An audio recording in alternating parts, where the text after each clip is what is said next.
everybody, I'm Tom Vassell. I'm Wendy Yee. And I'm Chris Yee. And today we're taking a look at Kronologic Paris 1920.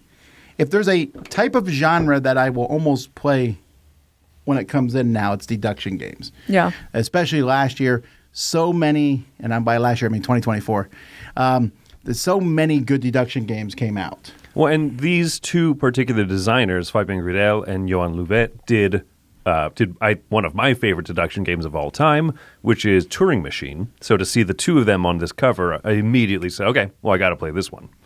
See, and I'm hit or miss with deduction games. There are some that I really enjoy, like Turing Machine, and then there are other ones that my brain can't handle, like Hooky. Like which one? Oh, Hooky. Yeah, that was too much going on. I lost track of everything. Well, let's take a look at how this one plays briefly, and we'll be right back.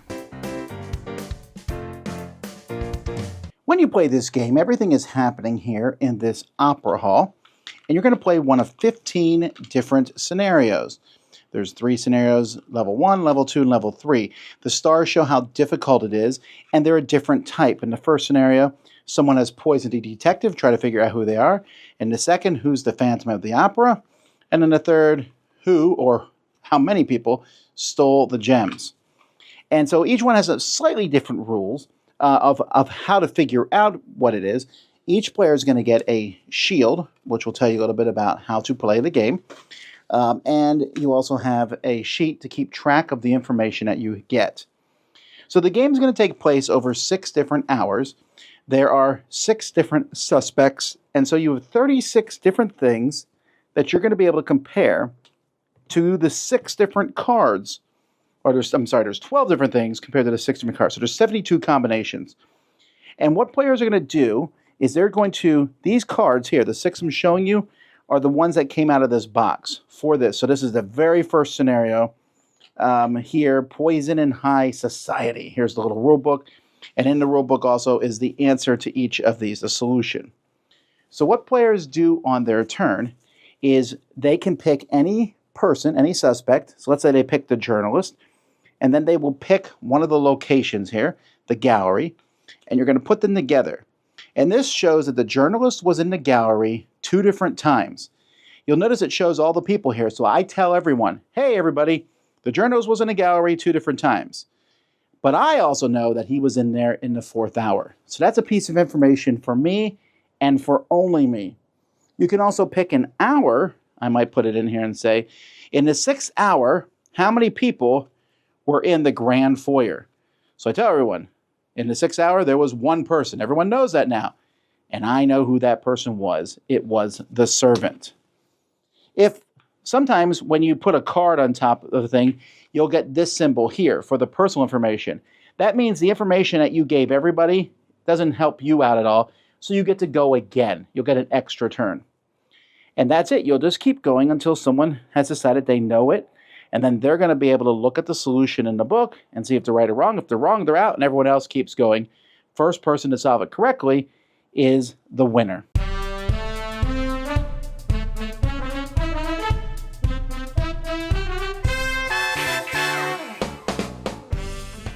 A couple of things here. First of all, folks, this is the first of a trilogy. They have, at least so far. They've announced that 2 more of these are coming.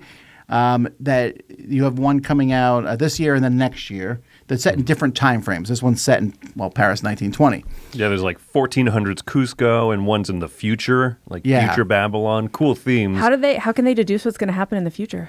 It's just magic. And also, if you want, there's more cases for this online. You just have to print out the cards. So you have to print out, I guess, 6 cards per case. So that is possible if you want to do that. If you want more, I think 15 cases is a lot, to the point where it's been a month or so since I played through many of these cases, and I think I could play through the same one because I wouldn't remember who killed who anyway or whatever. Because there's 3 scenarios, 5 cases per scenario. So yeah, if in a month or in 3 months, if you say, let's replay scenario 1, case 2, I don't know. I'm not going to remember that, I don't think. Well, I really think, too, that the theme that's in each one of those scenarios, for me, really helps me keep track of the deduction. So some deduction games I play, when I'm looking at numbers or shapes and letters, I'm like, A doesn't mean anything to me. But when I play this, each one of those scenarios has a theme behind it. Oh, you want to find the Phantom of the Opera. You want to have someone that's by himself every single different hour of the day. That, for me, like that theme, just it makes it sink in better, and the deduction is so much easier for me because of that. And so I think those 3 scenarios, I think that's a really cool idea.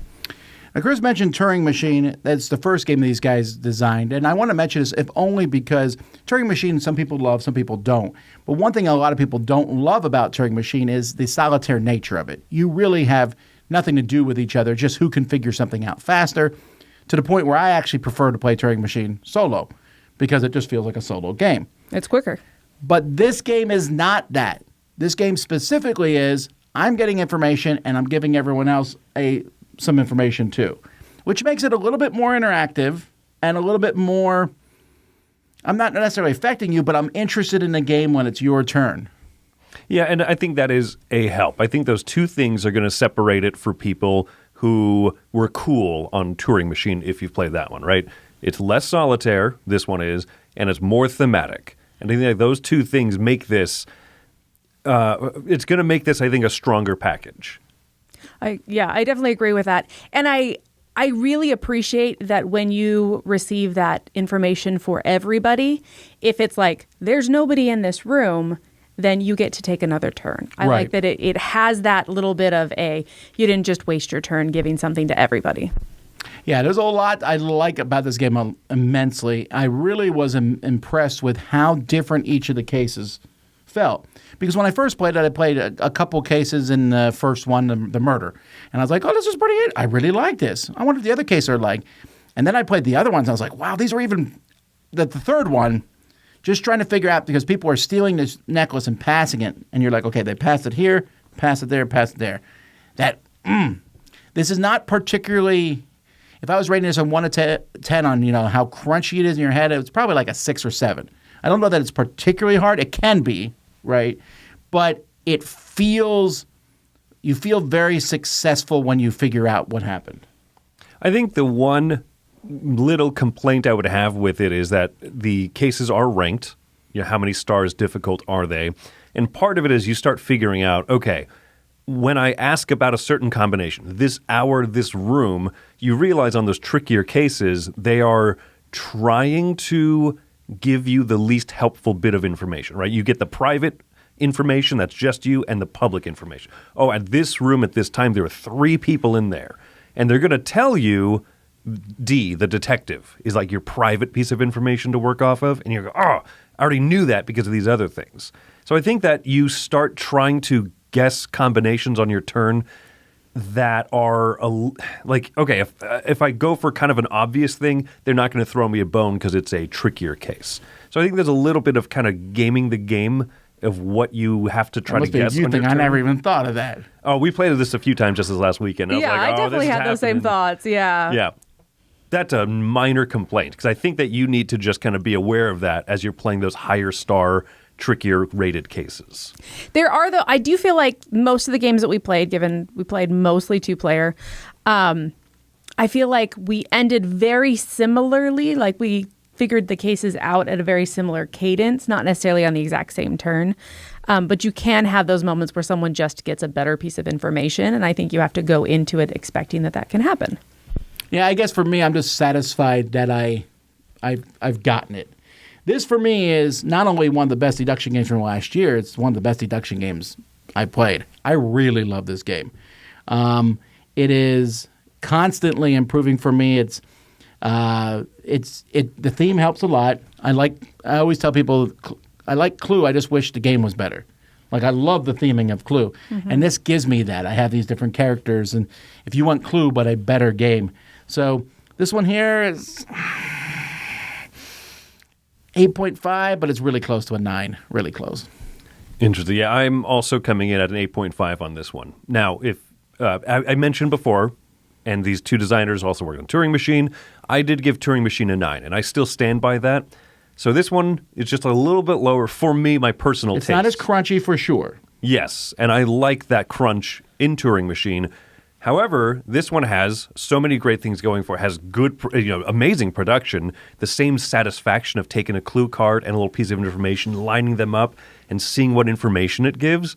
I think that it has a physical joy to it by lining those things up. I think that the theme is so strong in this one.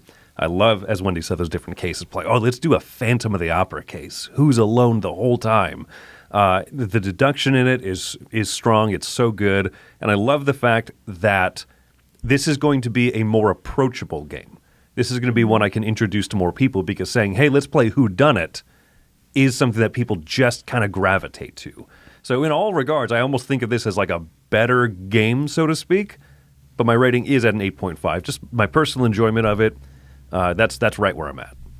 Just a side note on that, introducing it to people, if you've played the first few scenarios, it would be really hard to introduce this to someone and just replay those scenarios again.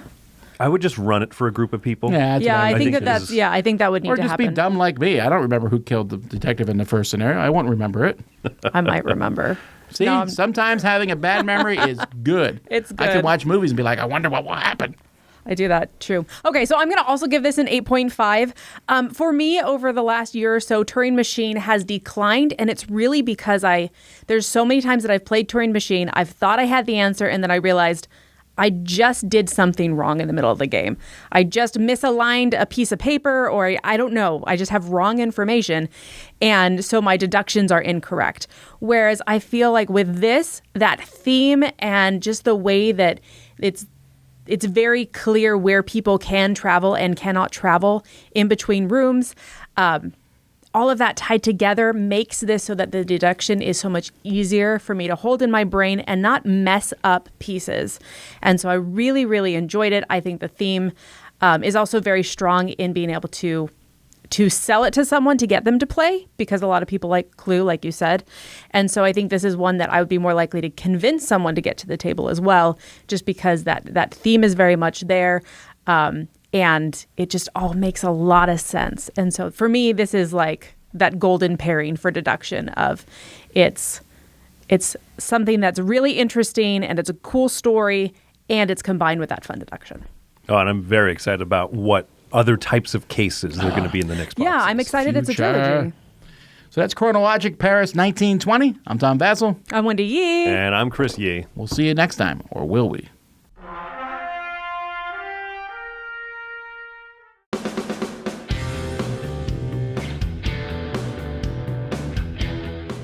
Hey everybody, thanks for watching this video. If you like this review or whatever you just watched, wasn't it amazing? Check out our channel, Dice Tower. We have all kinds of things. We review games, we do top 10s, we play games live. It's all about board games, but especially the people who play them. Check out Dice Tower YouTube channel.